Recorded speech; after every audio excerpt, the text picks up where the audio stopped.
in this situation of me having my boyfriend and now things are not okay, he's cheating on me, he's doing this, he's doing that, it happened that I started to notice that I've become a widow for someone who was alive. I've become to mourn someone who was alive because we were no more intimate. He wouldn't sleep at home. He wouldn't eat my food.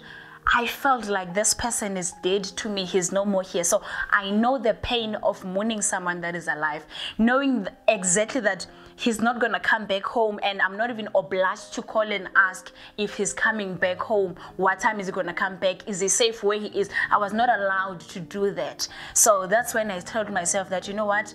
I am a widower. I am mourning someone that is alive. Hi everybody, my name is Milania Honbyana. I'm 29 years of age. I'm currently an author of a book titled Courageous Words of a Broken Woman. Milania, she's blessed with 2 beautiful daughters, which is Amara and Avata. I'm also an entrepreneur. I'm currently running a fast food. So that's my everyday hustle. Going back to my reality, my story, what made me to be strong to be where I am today. Firstly, it started when I lost my stepfather at the age of 6 because I was raised by him. I don't know my real father. So as I grew up, 10 years later, I lost my mom. So now I'm in a process of not having both parents in my presence at the age of 16. I'm still going to school. My mother, she was also an entrepreneur. So now it means things are starting to change in my life. So my mom started being ill at the age of 15. I was 15 at that time. I think I was doing grade 9 or grade 10. Somewhere there. I don't know, I think I was doing grade 9. So she was very ill to a point she was slimming every day. There were times where I had to pick her up from the bed and put her on a chair. There were times where I had to bath her. There were times where I remember this other day, I went to a pharmacy and said, my mom, she can't even take herself to a toilet. And that's when I started to learn or know that there were Pampers for adults. And I remember that day, I couldn't even pay those Pampers they gave me for free. There were 4 of them. So my mother, she was very ill to a point that she tended to be a child. She tended to be, it was vice versa. The things that I was doing to her, there were things that she did to me as her child, but now I was doing them for her. I used to change her Pampers, whether she did number 1 or number 2. I used to bath her because we were staying together at my mother's house, or at my siblings. We just 3. It was my brother and my sister. They were no more there. They were old. They were not staying with us. So I was staying with my mom. So I remember the journey of being with my mom while she's very, very, very sick. That was the most frightening position I could ever be, especially as a daughter, making sure that now I have a child in her. I would go to school, sometimes not focusing, asking myself that if I go back, will I find her alive? It was painful. It's never nice to change your mom's Pampers per se and finding that she has did number 2. You've got no one. I couldn't afford a nurse to say maybe there's a house nurse, somebody will take care of her.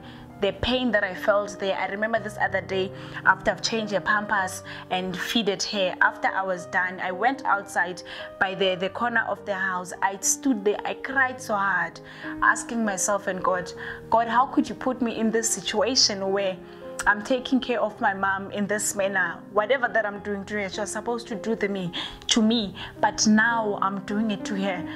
I've lost a pillar in my mom. I've lost somebody who was there for me, somebody who took care of me, somebody who showed me love.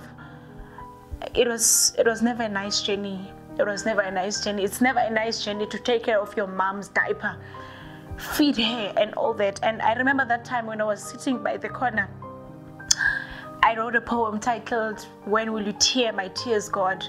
That's when I had a conversation with God, asking him, when are you gonna tear my tears? When are you gonna stop my tears? Because the pain she's feeling right now, it's costing her life.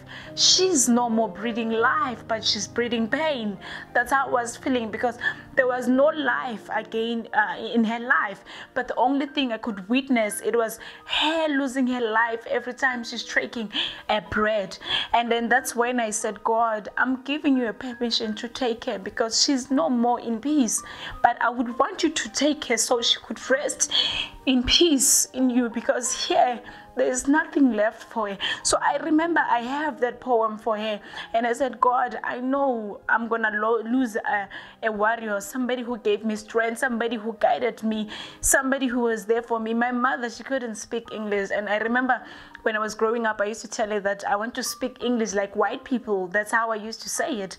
And this other day I had a homework, English homework. I was supposed to write an essay. There was a certain word I couldn't spell.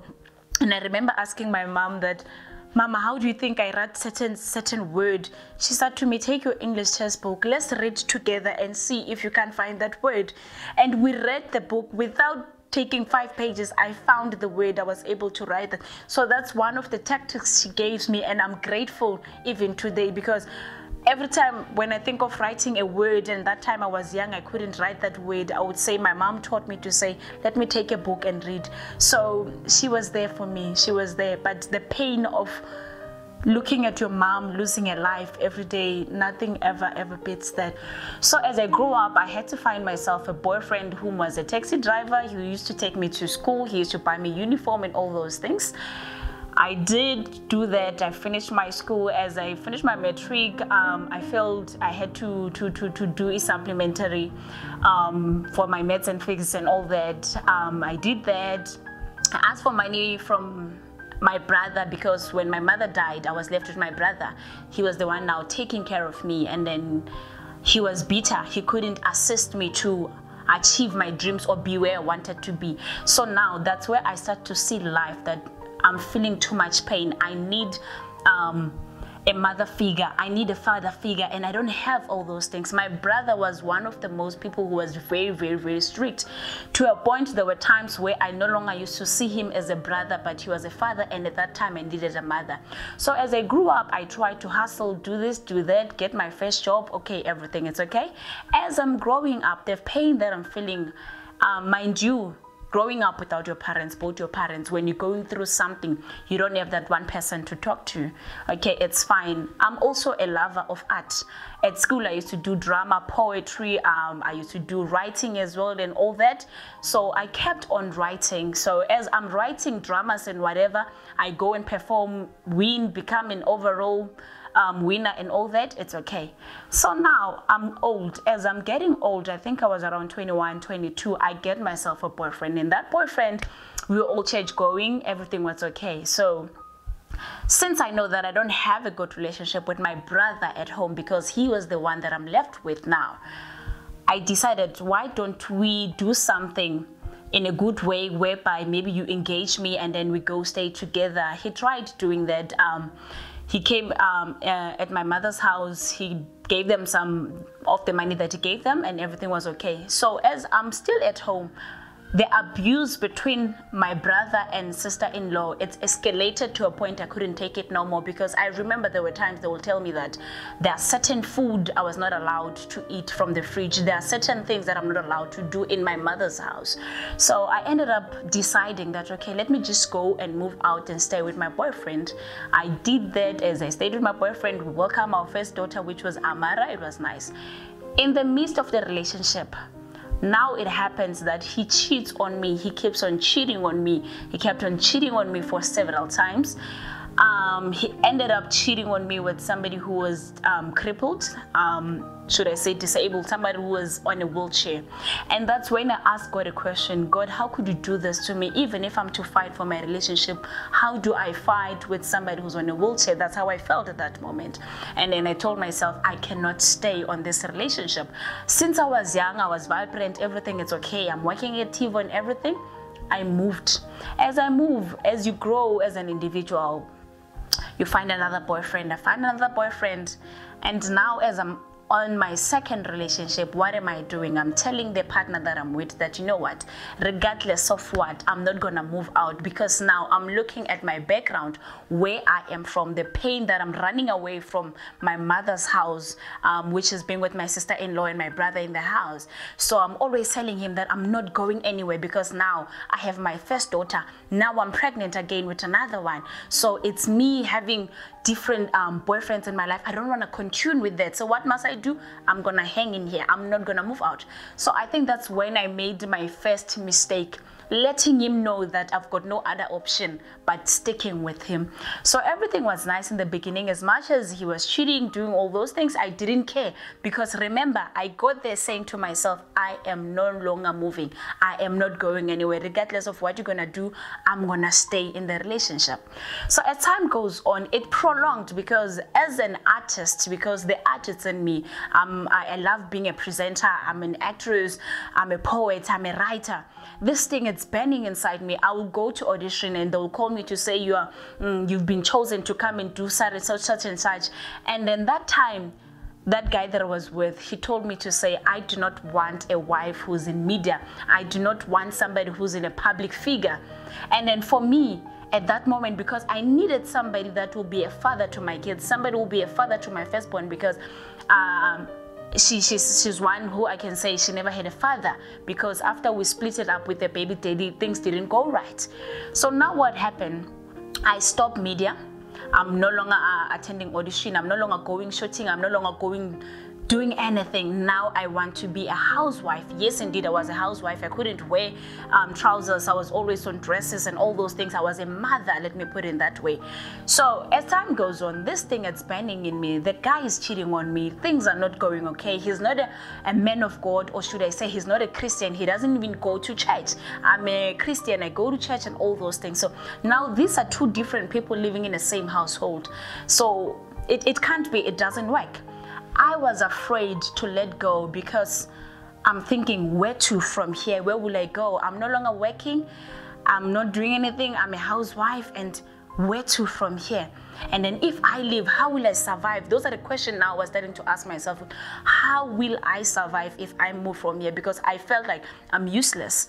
You know, one thing I've learned and realized about life is that when you're going through depression, you become dirty. You become somebody who's dead at the same time, because there's this part of you that's no more existing in you. You feel useless. You feel like you have no one in the world. You feel like you can be in your own world, because when you're going through depression, what happened? You start shutting down the world. You start shutting down people that loves you. You start shutting down social media. You start shutting down your friends and family. You just want to be alone. That's why these days we find a lot of people committing suicide, because when you're going through depression, you feel like you're alone, and that's how it is. That's how I felt. So there were times where I was no longer able to have fun with my kids in the house, because we always fighting with the baby daddy in the house. Things were not nice at all.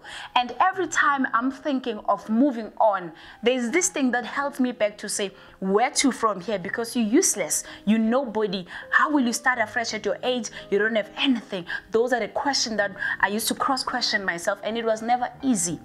As I'm trying, by all means, I went through to Google, and then I Googled the first symptoms of depression, and then I've noticed that yes, indeed, I am depressed, because that time I was shutting down everything, including even my kids. I couldn't have a nice conversation with my daughters. I would always swear at them, shout at them without them doing anything, because I'm having anger. What am I saying? Now in this situation of me having my boyfriend and now things are not okay, he's cheating on me, he's doing this, he's doing that, it happened that I started to notice that I've become a widow for someone who was alive. I've become to mourn someone who was alive, because we were no more intimate.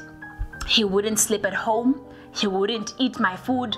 I felt like this person is dead to me. He's no more here. So I know the pain of mourning someone that is alive, knowing exactly that he's not going to come back home, and I'm not even obliged to call and ask if he's coming back home. What time is he going to come back? Is he safe where he is? I was not allowed to do that. So that's when I told myself that, you know what? I am a widower.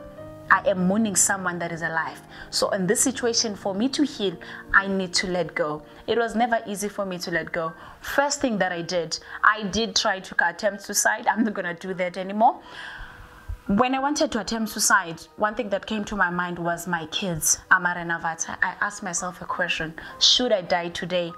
Who will take care of my kids better than I? As much as for now I'm having the little that I have, but who will take care of them besides me? And then I've noticed that no one. One thing I have realized and learned in life, should you die as the real parent or the biological parent, no one will ever take care of your kids the way you were supposed to or the way you were going to. There will be condition between that love. But with me, I know that I always give my kids unconditional love. I looked at my kids and said, I don't want you to grow up like me. I lost my mother at 6, lost my mother at 16, my stepfather at 6. I don't want my kids growing up with such a pain and knowing very well she committed suicide. So what motivated me, it was my kids. I had to live for them and live for myself. First step that I did my session online for depression. As I'm doing that, I learned to love and understand my kids. I started to enjoy their presence. I started to enjoy everything between me and the girls. Even when the guy comes back in home, sometimes he'll start to notice that I'm no longer there for him. I didn't care what he'll say, when he'll say, how he'll say it. I will make sure that my attention was between me and my kids. So that gave me strength. In the midst of the situation, now I'm starting to think, I want to write a book. He doesn't allow me to go and be a public figure. As much as this is my dream, I also want to be an actress. I want to be a presenter. I want to do this. Those things they want me to be in the public. He doesn't want it. What can I do? And then that's where I started to think about this book title, Courageous Words of a Broken Woman. Because when I look through my journey, when I go back to my life, the pain that I started to feel at the age of 6, coming back to 16, having to raise myself, go to school, now being a mother, not having a grandmother or anyone to assist you by your side. What can I do? And then now I'm also thinking, whatever is happening, it's not happening to me only. It's also happening to another woman out there. I do witness this because if you open your Facebook, let me just give example with the Facebook, you wouldn't go through and page for like a minute or 3 minutes without finding somebody speaking about abuse or things that they're going through. And then I said, can I be the voice for the voiceless? Can I be the ear for those who cannot hear? Can I be the eyes for those who cannot see? Can I be the one who represents women through writing? Because there are those who can't speak, but they can write down how they feel. And that's when I started writing the book. As I'm writing the book, now I'm starting to find healing. Now I'm starting to gain strength to say, I can do it. I can do it. As much as I thought I was useless, but now I can see where God is about to take me. Let me finish this book and see what this book is going to bring in my life. So as I'm writing the book, things escalated between me and my partner. And then I remember this day when I made a decision he couldn't believe, because I had a car under his name. We were staying together. He was paying rent. He was doing everything. And he knew very well without him, I wouldn't survive. And that's how I felt. But that day, I remember I went to church.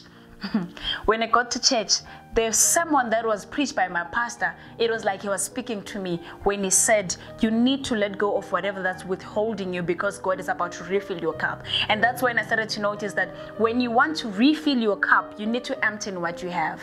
So what did I do in that moment? I prayed at church. I came back from church. I sat on the couch. I couldn't switch on my TV for the next 5 hours. I remember that. I was so hurt that day because of the decision that I was about to make. He came home. As he wanted to sleep, I said to him, it's either he sleep on the couch, I'm going to sleep in the bed, or he comes in the bedroom, I'm going to sleep in the couch. He asked me a question saying, so I'm no longer allowed to sleep in the same place with you? I said, yes. That yes to me, it was the first thing that gave me strength to say, you can do it. He decided to sleep in the couch. I slept in bed. Around 3 a.m., he woke me up. He wanted intimacy. I told him I can't. He asked me what's going on. I said, can we talk? I went down and then we spoke. We were sitting on a couch and then I told him that, you know what? I can't do this anymore. I can't do this anymore.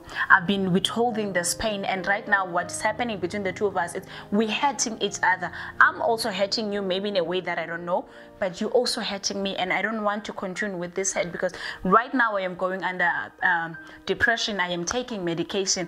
My kids are still young. They need me. I can't continue taking medication because of the fights that we have in the house. At that time, I was crying so hard. I never cried like I cried that day. And then he said to me, are you sure about what you're saying? I said, yes. And that's when I started to feel the strength of God. Immediately when I said that, I remember now it was around 4:30 in the morning. he took the keys, the house keys, and then he gave to me and said, okay, it's fine. He drove off and left. As he left, I cried so hard. But as I'm crying, I said, God, give me the strength. As we start this journey, God, go with me, because I can't be alone. I need you to take control. I don't know how I'm going to survive from now, but you said in the word, you will never leave me nor forsake me. But that time, I was just saying I was not living that word. It's only now that I started to live the word. When I go back and look, I'm able to pay my rent. I'm able to take my kids to school. I'm able to do things that I never thought I could do. So that's when I started to understand the concept of saying that God, when he says, I will never leave you nor forsake you, what is he talking about? He was talking about such situation. God will never allow you to take or to do something without him being there for you. In the midst of you saying that I don't have strength, God is there to rise you and give you strength. That's one thing I have learned along this journey. So growing up without parents, I've noticed that we as young women, we tend to take life in a different dimension, whereby maybe we give ourselves or our life to boys and feel like we cannot do it, we can't survive because our parents are not there, we don't have anyone to guide us. I think that was the first step I've done, and that was wrong, and I am rectifying it right now. So that's my journey. So if you go back now and look at my book titled Courageous Words of a Broken Woman, I am not speaking about my life only. I am speaking about things that can happen to me or that has happened to me, and I'm also speaking about things that has happened or are happening to other people, things that we witness happening to other people. Because when you check at my poems, there is a poem titled Beautiful Ring with a Heavy Diamond. What am I talking about there?